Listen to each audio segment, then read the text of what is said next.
જો મસ્ત એકદમ ડીશ તૈયાર થઈ ગઈ છે. ગાઈસ, આજ હું લઈને આવી છું એક નવી જે રેસીપી, તો જોવાનું ભૂલતા નહીં અને વિડીયો એન્ડ સુધી જરૂર જોજો. તો રેસીપી જોવાની તમને ખૂબ જ મજા આવશે અને બહુ જ ટેસ્ટી અને સ્વાદમાં પણ ખૂબ જ સરસ, છોકરાઓને પણ બહુ જ ભાવે એ રીતની છે. તો ચાલો તમને આગળ બતાવું. તો જો અહીંયા મેં મેથી લીધી છે, લીલી મેથી. શિયાળાની સિઝનમાં મેથી તો બહુ જ સારી અને આવે છે એ ખૂબ જ અત્યારે શિયાળામાં. તો ઘણાઈને કડવી લાગતી હોય એટલે મેથી ન ખાય, પણ આમાં તમને ખ્યાલ નહીં આવે કે મેથીનો સ્વાદ એટલો બધો નહીં આવે ને કડવી નહીં લાગે ને બહુ જ ટેસ્ટી થાય ને મજા આવશે ખાવાની. અને રેસીપીનું નામ છે મેથીના વડા. તો ચાલો તમે આજ હું તમને બતાવું કઈ રીતે બનાવી છે મેથીના વડા. તો એના માટે મેં જો અહીંયા લીધું છે લીલા મરચા અને આદુ અને કાંદા.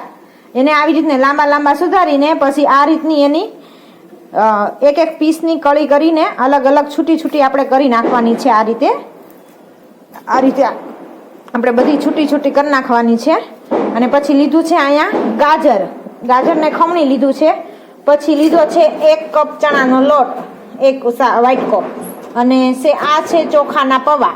તો મેં ચોખાના પૌવાને પલાળી દીધા છે. એ પલળી જાય એટલે એને આપણે મિક્સરમાં આદુ, મરચા અને લસણ એમાં પીસીને એમાં પૌવા નાખીને એનું મિક્સ બનાવી લેવાનું છે. અને પછી ચાલો હું તમને આગળ બતાવું આપણે શું કરવાનું છે. ચાલો જો અહીંયા પૌવા અમારા પલ્લીને રેડી થઈ ગયા છે. તો જો આ મિક્સરમાં પીસી લેવાના છે. મેં પહેલા લીધા છે લીલા મરચા અને આદુ અને લસણ. લીલા મરચા, આદુ ને લસણ. અને આમાં આપણે તમારે જો ધાણા ને સુકલ ધાણા ઓલા આવે ને એ તમે નાખી શકો, તમને સ્વાદમાં ભાવતા હોય તો. અને જીરું આખું ને વરિયાળી ન ખાય, પણ અમારે છોકરા ન ખાય એટલે અમે એ નથી નાખતા.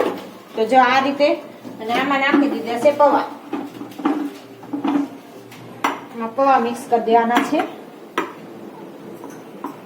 પછી એને આપણે મિક્સરમાં પીસી લેવાના છે. આપણે આ મેથીને ધોઈ નાખી છે અને હવે એમાં એડ કરીશું ગાજર.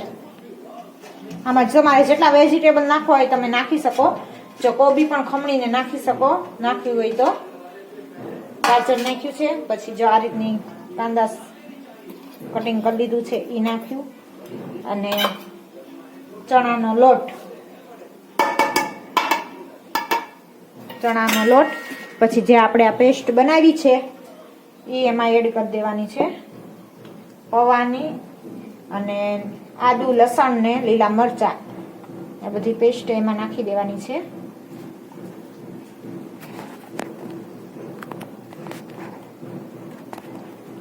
ટેસ્ટમાં બહુ ખૂબ જ સરસ થાય છે.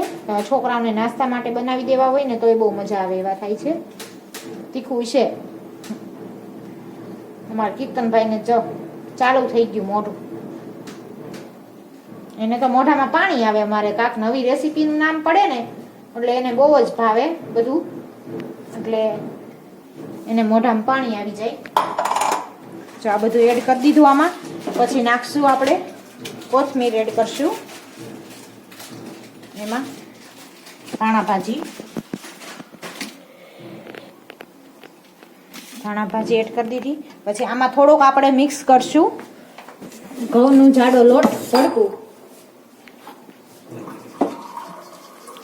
તો એકલો ચણાનું આપણે નથી બનાવતા એટલે બે મિક્સ કરીને બનાવશું. તો છે ને કકરા વડા થશે, બહુ મસ્ત સ્વાદમાં ટેસ્ટી થશે.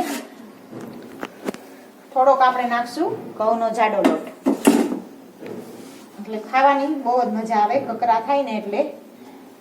અને હવે નાખશું આપણે જો લાલ મિર્ચ, લાલ ચટણી.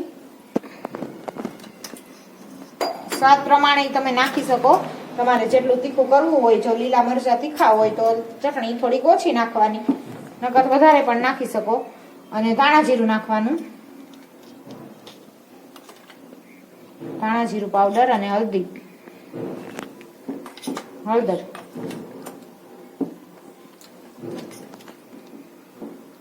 અને થોડીક એવી હિંગ. અને સ્વાદ અનુસાર મીઠું સ્વાદ પ્રમાણે મીઠું એડ કરી દેવાનું. પછી ચાખીને તમે ઓછું હોય તો નાખી શકો. તો આ જ રીતે જો બધો લોટને આપણે આ રીતે બાંધી લેવાનો છે મિક્સ કરીને.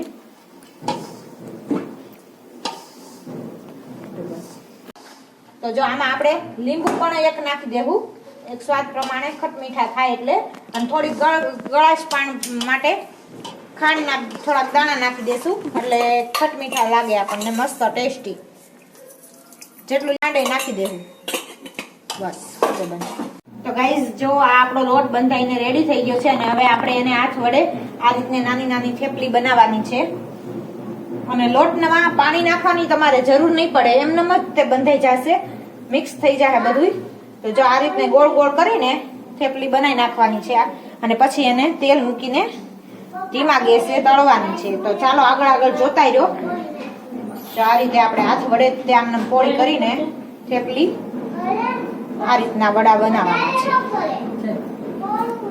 આ જ રીતે બનાવીને રાખી દેવાના છે અને પછી એને તળવાના છે. તો ચાલો આગળ જોતા રહ્યો, તમને બતાવું. તો ચાલો ગાઈઝ આપણા વડા તૈયાર થઈ ગયા છે. તો હવે એને ગેસ ઉપર તેલ મૂક્યું છે તો એને ધીમા ગેસે તેલમાં તળવાના છે.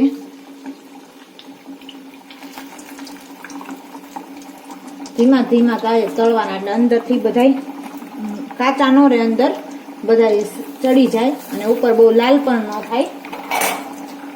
આ જ રીતે ધીમે ધીમે તળી લેવાના. તમારે ઓછા તેલમાં તળવા હોય તો લોઢીમાં ઓલા કડાઈ મૂકો ને એમાં ઓછું તેલ નાખીને એમને ઓલા શેકી શકો તમે. તો આ રીતે કરી શકો ને એમ કરી શકો.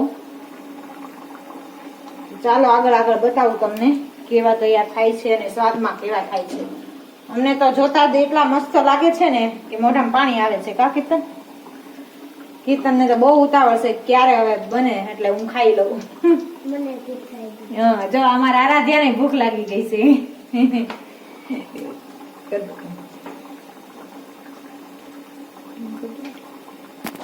તો આપણે આ વડા તળાઈ ગયા છે.